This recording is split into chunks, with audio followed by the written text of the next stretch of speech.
Deuteronomio, capítulo 21.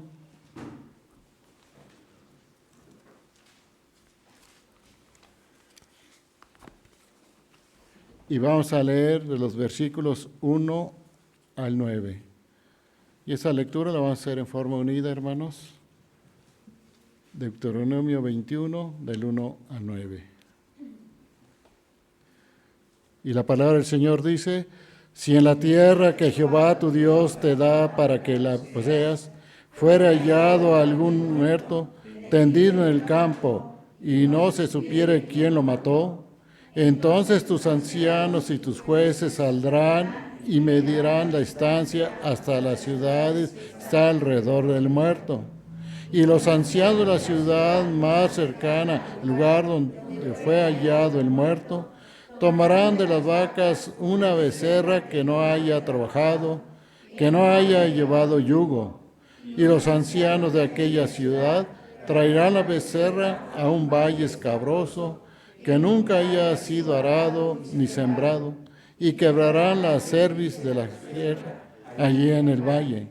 Entonces vendrán los sacerdotes, hijos de Leví, porque a ellos escogió Jehová tu Dios para que le sirvan, y para bendecir en el nombre de Jehová, y por la palabra de ellos se decidirá toda disputa y toda ofensa. Y todos los ancianos de la ciudad más cercana al lugar donde fue hallado el muerto llevarán sus manos sobre la becerra cuya cerviz fue quebrada en el valle, y protestarán y dirán: nuestras manos no han derramado esta sangre, ni nuestros ojos lo han visto. Perdona a tu pueblo Israel, el cual redimiste, oh Jehová, y no culpes de sangre inocente a tu pueblo Israel, y la sangre les será perdonada. Y tú quitarás la culpa de la sangre inocente de en medio de ti, cuando hicieres lo que es recto ante los ojos de Jehová. Amén.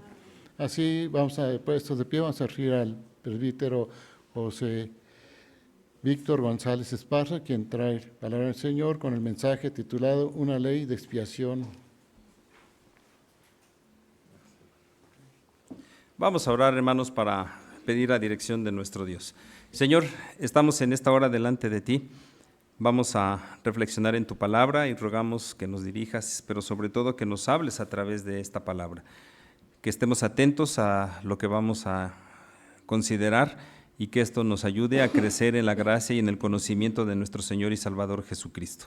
Te lo pedimos en el nombre precisamente de Jesucristo. Amén. Pueden sentarse, hermanos.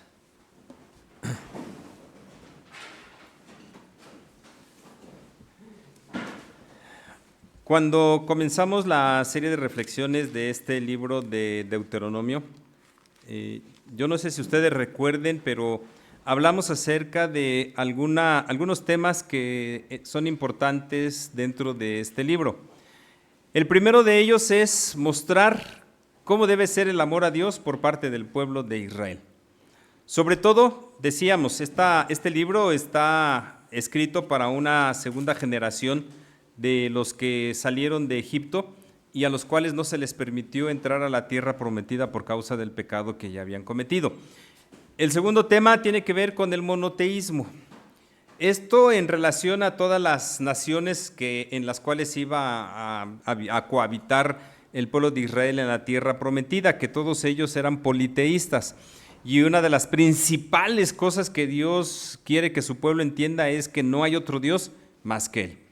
Y eso nos lleva a la cuestión de la declaración doctrinal que se encuentra en este libro, que tiene que ver con el Shema. Oye Israel, Jehová nuestro Dios, Jehová uno es. No hay multiplicidad de dioses, no hay otro tipo de vías alternas que el hombre pudiera tomar, en este caso su pueblo, para adorar. Aquí para nosotros hoy en día es muy típico escuchar esa frase de que todas las religiones llevan a Dios. Y a veces nosotros decimos, sí, todas las religiones llevan a Dios, no te preocupes, practica una de ellas. No, no es cierto. No todas las religiones nos llevan a Dios. Para empezar, porque solamente hay un camino, Jesucristo, y Él mismo lo dejó asentado. Yo soy el camino, la verdad y la vida, y nadie puede venir al Padre si no es a través de mí. Y la otra situación de esa frase es que esa frase surge en el Imperio Romano, donde ahí sí se decía que todos los caminos llegan a Roma. ¿Sí? ¿Por qué? Porque así estaba constituido el Imperio Romano, que todos los caminos que venían del exterior llegaban a la ciudad capital. Se estableció en ese momento un ambiente que se consideró como la Pax Romana, un ambiente de paz, donde inclusive si era necesario hacer el uso de la fuerza, se tenía que utilizar para tener paz en el imperio. Y por eso podían transitar, por eso Pablo transitaba tranquilamente, claro, aparte de su nacionalidad como ciudadano romano, valga la redundancia, pero eso lo protegía en todo sentido. El otro tema que dijimos que se mantenía aquí en el libro de Deuteronomio tiene que ver con la cuestión práctica de la vida, es decir, con la ética personal. ¿Cómo debe vivir el Hijo de Dios? ¿Cómo debe ser? ¿Como las otras naciones o debe vivir de una manera diferente? Y la conclusión es que el pueblo de Israel debe vivir de una manera diferente. Y por último, pues el recordatorio del Decálogo. Los 10 mandamientos van a estar presentes a todo lo largo de este libro de Deuteronomio. Y con ese recordatorio, entonces, vamos a entrar a este tipo de circunstancias. Decíamos la semana pasada, a veces nos cuesta trabajo tocar ciertos temas que vienen en la Escritura, pero pues lo tenemos que hacer porque es parte del relato bíblico. Si no, no estarían ahí. Dios no los hubiera puesto, no hubiera inspirado en este caso a Moisés para que los escribiera. Y en este caso estamos hablando de qué es lo que se tiene que hacer cuando se encuentra un cadáver en la calle. De acuerdo a las leyes de la higiene dentro del pueblo de Israel, nadie podía tocar un muerto porque se contaminaba y eso lo llevaba a tener que pasar por todo un proceso de purificación. Pero aquí viene la situación, se encuentra un muerto en la calle, ¿a quién le pertenece la jurisdicción de ese muerto? Es decir, ¿quién se tiene que hacer cargo de ese muerto? Obviamente no se habla de un muerto dentro de una ciudad, sino fuera de la ciudad, ¿sí? Y entonces la enseñanza del Señor la plasma aquí de esta manera. Si en la tierra que Jehová tu Dios te da para que la poseas, fuere hallado algún muerto tendido en el campo y no se supiere quién lo mató, entonces tus ancianos y tus jueces saldrán y medirán la ciudad hasta las distancias que están alrededor del muerto. Aquí algo muy, digámoslo hasta cierto sentido, muy salomónico. Porque si dejamos a consideración de los ancianos, pues todo el mundo iba a querer zafarse de la responsabilidad de este muerto. Porque pues, ¿quién lo mató? ¿Quién sabe? ¿Por qué está ahí? ¿Quién sabe? Pero ¿quién se hace cargo de él? ¿Quién sabe? Sobre todo por lo que les digo, porque tocar al muerto implicaba contaminarse y a nadie le gustaba pasar por todo el proceso de la purificación, ¿sí? Por eso en la parábola del buen samaritano se nos habla del levita y el sacerdote que se pasan de largo cuando ven a aquel que consideraban muerto, porque a ver, yo tener que pasar por ese proceso de la purificación, pues se supone que ya soy de los buenos. Se supone que yo ya hice lo que tenía que hacer y no tengo por qué estar purificándome a cada rato. Una actitud de soberbia, hermanos, porque al final de cuentas, pues todos nos tenemos que purificar porque todos cometemos pecados. Sí, esto es algo que a veces los líderes en Israel no consideraban y pensaban que ellos ya, por ser levitas, por ser sacerdotes, por ser escribanos, por ser de la alta alcurnia religiosa en Israel, ya no tenían que hacer absolutamente nada, pero no, lo tenían que hacer. Entonces, para evitar cualquier problema de jurisdicción, fíjense, este término nosotros en nuestra iglesia presbiteriana lo manejamos mucho, el tema de la jurisdicción. ¿Por qué? Porque estamos jurisdiccionados, en este caso, a un cuerpo eclesiástico, ¿sí? Como iglesia estamos jurisdiccionados a un presbiterio. Como presbiterio estamos jurisdiccionados a un sínodo. Y como sínodo estamos jurisdiccionados a una asamblea general. Y de hecho todos estamos jurisdiccionados a la asamblea general. Una congregación está jurisdiccionada en términos constitucionales a un consistorio, ¿sí? Y digo en términos constitucionales porque a veces nos saltamos los términos constitucionales y jurisdiccionamos a una congregación al presbiterio, y eso no debería ser. Pero bueno, a veces la necesidad que se presenta nos lleva a ese punto, pero legalmente una congregación o una misión deben estar jurisdiccionadas a un consistorio, ¿sí? Pero bueno, aquí entonces, para evitar esa situación, entonces dice el Señor, tus ancianos y tus jueces saldrán y medirán la distancia hasta las ciudades que están alrededor del muerto. Obviamente, hermanos, tienen que salir de las ciudades que estén alrededor del muerto. ¿Por qué? Porque si no, igual, fácil se va a hacer echarle al que no vino, se le echamos, que es algo muy común también en nuestros medios eclesiásticos, ¿no? El hermano que no viene, le echamos un cargo y ahí que se haga bolas. Si sabe, quién sabe. Si no sabe, pues ya ni modo, ¿sí?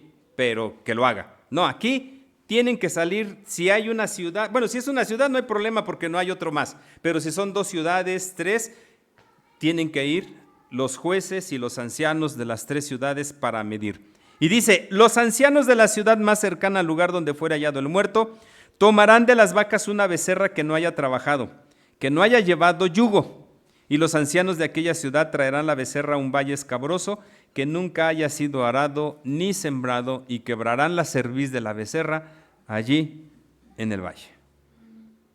Fíjense, aquí a lo mejor, hermanos, si lo vemos desde el punto de vista negativo, nos podrá parecer injusto para la ciudad al que le toque la jurisdicción del muerto, porque pues hay que sacrificar una becerra.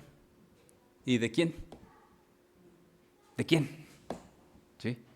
Pues ahora sí que a quien le tocara, a quien los ancianos y los jueces determinaran que le tocaba ofrecer la becerra para ser sacrificada, le tocaba. Ahora, esto no es nada nuevo, hermanos, ¿eh? No crean que es algo que Dios está inventando aquí. Vamos a regresar a Éxodo capítulo 34, versículo número 20.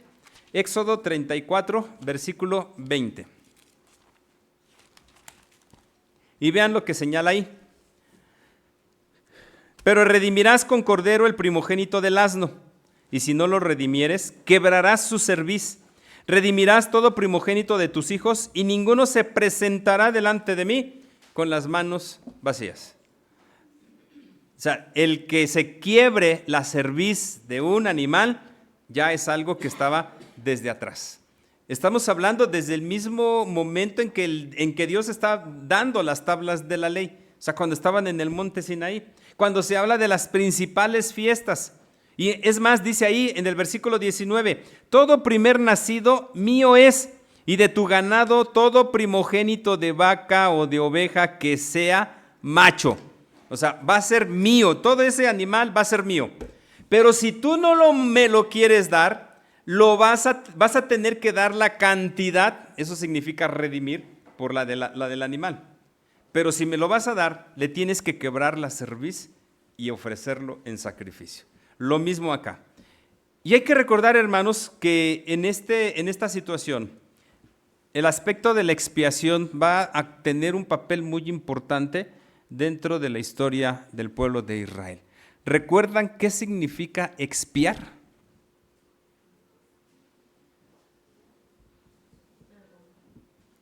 Esa es digámoslo así, una consecuencia, pagar. Expiar es pagar, ¿sí? Se paga por algo. Hay una frase que en los medios legales se conoce como el chivo expiatorio. ¿Sí? ¿Quién es el chivo expiatorio? Alguien que paga por un delito, sea quien sea. ¿Sí? No buscamos a veces el culpable real, sino alguien para el cual podamos justificar, dicen las autoridades, que estamos trabajando. ¿Sí? Lo mismo aquí entonces. No es que se busque un animal para justificar, sino que es un proceso para expiar. Porque efectivamente, hermanos, la ley, lo decíamos en la mañana, tiene un lugar muy importante dentro del pueblo de Israel y no se puede quebrantar. Y aunque haya un muerto que no se supo qué fue lo que pasó, se tiene que expiar, se tiene que ofrecer el sacrificio para que todo esté tranquilo y en orden dentro del pueblo de Israel. Pero aquí Dios está manifestando ese equilibrio en las cosas. Y esto, hermanos, es un punto que a nosotros nos tiene que hacer pensar en las cosas que decimos o en las cosas que hacemos. ¿Cuántas veces hemos sido injustos en nuestros comentarios? ¿Cuántas veces hemos sido injustos en nuestros pensamientos? ¿Cuántas veces hemos sido injustos en nuestras acciones? ¿Y cómo le vamos a hacer para estar bien con Dios, hermanos? ¿Cómo? ¿Por qué? Porque a veces con la justificación de que estamos en la era de la gracia. Y como Dios ya no actúa como lo hizo en el Antiguo Testamento, ¿se acuerdan cómo actuaba Dios en el Antiguo Testamento para pagar el pecado? ¿Cómo lo hacía? Con la muerte. Ahí sí, literalmente, era lo que Pablo decía, la paga del pecado es muerte. Y veamos los ejemplos de gente que cometió pecado en el Antiguo Testamento y murió. ¿Quién fue el primero? ¿Quién fue el primero que murió por su pecado? No, más atrás. El mismo Adán. ¿O no murió Adán cuando cometió el pecado, hermanos? Y la doble muerte, a partir de ahí se empezó a considerar. Murió espiritualmente, que fue la primera muerte, y después murió físicamente. ¿Qué hubiera pasado si Adán y Eva no hubieran comido del fruto prohibido? Sabemos que son especulaciones, pero ¿qué hubiera pasado si no hubieran comido? Vivirían todavía, no hubieran muerto. ¿Por qué? Porque el Señor dijo, el día que de ese árbol comas, vas a morir. ¿Cuál es el lado contrario? Que si no comen, no iba a morir. Sin embargo, por haber comido, murieron. ¿Sí? Y ahí está. El primer hombre que comete un pecado, muere. Ya después, sí, viene Caín, otro hombre que comete pecado y que también recibe su castigo. Pero ¿se dan cuenta que el castigo de Caín no fue la muerte? Así como tal. Sin embargo, sí hubo una separación. Que eso es la consecuencia del pecado, la separación. ¿Sí? Y Caín fue separado y fue enviado a vagar. Acuérdense que Caín, así como ya cuando vio eso, Señor, oye, me vas a mandar y cualquiera que me vea me va a matar. ¿Sí? Entonces, hay esa situación, hermanos. Entonces, la consecuencia del pecado es muerte. Y de alguna manera, el pecado, tiene que ser restaurado a través de una obra expiatoria. Que para nosotros, hermanos, ya no hay tantos problemas. ¿Por qué? Porque esa obra expiatoria la llevó a cabo el Señor Jesucristo. Y nosotros ya no tenemos que hacer absolutamente nada. Pero les digo, a veces nos justificamos en eso para no actuar correctamente como Dios manda y como Dios pide que lo hagamos. ¿Sí? Dice todavía, vendrán los sacerdotes hijos de Leví, porque a ellos escogió Jehová tu Dios para que le sirvan y para bendecir en el nombre de Jehová, y por la palabra de ellos se decidirá toda disputa y toda ofensa. Y todos los ancianos de la ciudad más cercana al lugar donde fuera hallado el muerto, fíjense, lavarán sus manos sobre la becerra cuya cerviz fue quebrada en el valle. Ahí está el proceso de limpieza. Aquí es a través del agua. Ellos se tendrán que lavar las manos y vean, les fue bien a estas personas, o sea, a donde se jurisdicciona el muerto les fue bien porque no tuvieron que pasar por todo el proceso de la purificación. Simplemente algo representativo. ¿Por qué? Pues porque ninguno de ellos cometió el pecado, que en este caso sería el de asesinato. O sea, nadie de la ciudad a la que le corresponde la jurisdicción cometió ese pecado. Sin embargo, esa acción no puede quedar impune. Tiene que ser redimida la situación. Y es a través de la becerra que es ofrecida. Pero los ancianos se van a lavar y con eso, dice, protestarán y dirán, nuestras manos no han derramado esta sangre, ni vuestros ojos lo han visto. Sin embargo, dice, perdona a tu pueblo Israel, al cual redimiste, oh Jehová, y no culpes de sangre inocente a tu pueblo Israel. Y la sangre les será perdonada. El derramamiento de sangre, hermanos. Ese es un tema que también en el Antiguo Testamento es muy, muy importante. ¿Se acuerdan de la función de los atalayas? ¿Cuál era la función de los atalayas? No era ir a anunciar, era cuidar. Las ciudades estaban fortificadas y había torres en cada esquina de la ciudad y ahí tenía que estar un atalaya, un vigilante, para checar que no viniera el ejército enemigo. Si venía el ejército enemigo, entonces tenía que dar aviso a la ciudad de que se prepararan para la guerra. Y dice ahí, si el atalaya no cumple con esta tarea, viene el ejército y destruye la ciudad, toda la sangre de la ciudad será sobre la atalaya. Es decir, se responsabilizará la atalaya de que el pueblo de Israel no se preparó. Pero si el atalaya avisa, y el pueblo no hace caso, la sangre será sobre ese pueblo. El atalaya queda librado. ¿Sí? Y en ese sentido, hermanos, es lo que se está diciendo aquí. Yo no tengo la culpa, la sangre de este hombre no fue derramada por ninguno de nosotros y no somos responsables. Hoy en día, hermanos, ¿seremos responsables de nuestros hermanos en la fe o no lo somos? Claro que lo somos, hermanos. Somos responsables de nuestros hermanos en la fe. ¿Por qué? Porque la Biblia nos habla constantemente de que nosotros, sí, el testimonio de nuestra fe en Cristo Jesús lo tenemos que dar allá afuera, pero el cuidado de nuestros hermanos debe ser algo latente en nosotros. Si vemos a un hermano débil en la fe, ¿qué tenemos que hacer con él, hermanos? Ir y fortalecerlo, animarlo, exhortarlo si es necesario. Si algún hermano está pasando en problemas, pues también ir y consolarlo, fortalecerlo. Si son problemas económicos, pues tratar de ayudarle de alguna o de otra manera. Pero, ¿realmente eso hacemos, hermanos? ¿Qué sucede muchas veces cuando sabemos de un hermano que está pasando por problemas? A veces hacemos como que no existe. O a veces nada más, voy a orar por ti, no te preocupes. ¿La oración será nada más lo único que tenemos que hacer, hermanos? Muchas veces somos negligentes en este sentido. Y si el hermano cae, ¿sobre quién va a ir el Señor? ¿Sobre el hermano o sobre nosotros? Sobre nosotros. Por eso Pablo nos insta a tener mucho cuidado con lo que hagamos y aún con lo que dejemos de hacer. Y cuando habla de la comida ofrecida a los ídolos y cuando habla de algunos temas, el apóstol Pablo concluye diciendo, mira, si a ti no te es ocasión de caer, está bien, no te preocupes, hazlo. Pero si tienes a un hermano débil en la fe cerca, mejor abstente de hacerlo por causa del hermano. A veces esto nos parece injusto de parte de Dios porque podríamos decir, oye Señor, pero si yo soy muy maduro, tan maduro que a mí no me causa ningún problema, ¿por qué me tengo que abstener por el otro? ¿Por qué nos tenemos que abstener? Porque hermanos, aquí está un fundamento, porque si el otro cae, su sangre va a ser atribuida a nosotros. ¿Sí? Es decir, la responsabilidad no solamente es de él, sino también mía. ¿Por qué? Porque yo provoqué que también cayera. Yo lo hice. Si yo veo que un hermano está en pecado, ¿qué es lo que tengo que hacer? ¿Qué es lo que tengo que hacer según la palabra, hermanos?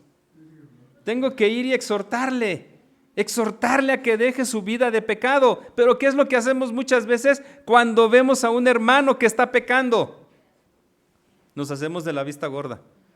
No sea que se vaya a ofender el hermano o la hermana. ¿Qué tal si a lo mejor le digo algo y me deja de hablar o a lo mejor hasta deja de ir a la iglesia? Pero hermanos, aquí de lo que se trata es de que cumplamos con nuestra responsabilidad. El apóstol Pablo le dijo a Timoteo que tenía que instar a tiempo y fuera de tiempo. ¿Qué es instar, hermanos? ¿Qué es instar? Tiene que ver con exhortar, con llamar la atención, con aconsejar, con confrontar. Si yo veo que un hermano está en cosas que no debe ser y no hago nada, su sangre va a ir sobre mí también. Es una gran responsabilidad la que tenemos, hermanos. A veces nos concentramos en nuestra vida particular, nada más yo, y que yo esté bien con el Señor y que yo esté tranquilo con el Señor, pero nos olvidamos de nuestra relación con el otro. Sí, vivimos para estar en comunión con Dios, pero también para estar en comunión con el que está a mi lado.